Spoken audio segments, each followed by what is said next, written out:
Did you run across that? I mean, I know we talked before, and that kind of came up, a feeling where you're afraid to be cast aside by people with whom you really share a commonality, but like just fraternizing with the enemy, so to speak, kind of put you in a position where you're scared of how you would be judged by people.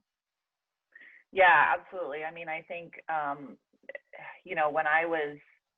before, I live in Atlanta now, and before here I was living in San Francisco, and I was surrounded by very like-minded people all the time, and it actually became hard for me because I felt like I wasn't being challenged, and I was in a bit of an echo chamber that was really feeling more like validation than thinking.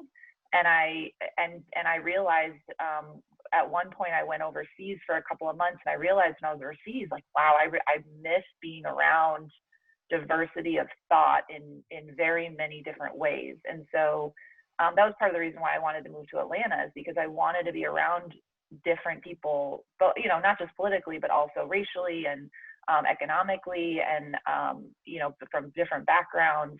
I actually didn't find San Francisco to be very diverse in many different ways.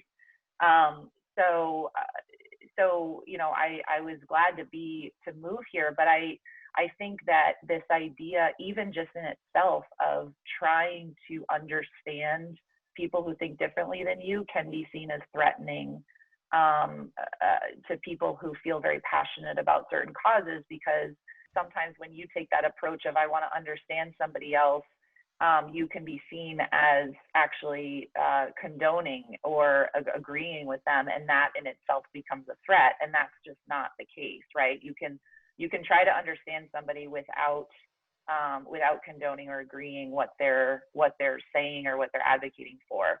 I think I have come across that. I think it's a little bit nerve-wracking today in today's social media environment, where you could be caught in a situation, or that you're not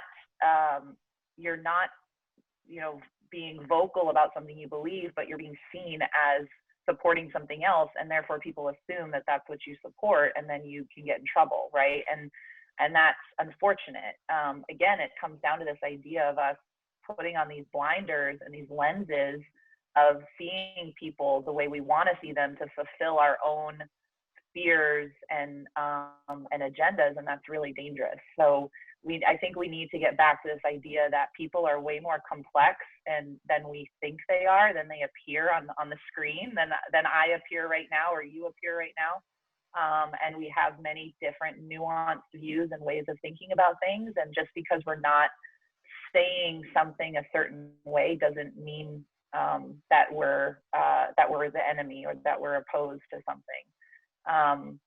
And so that's something that I've been thinking about a lot, and I think is that I hope that we can all embrace, because the reality is that if we want to solve problems in this country, we have to work together.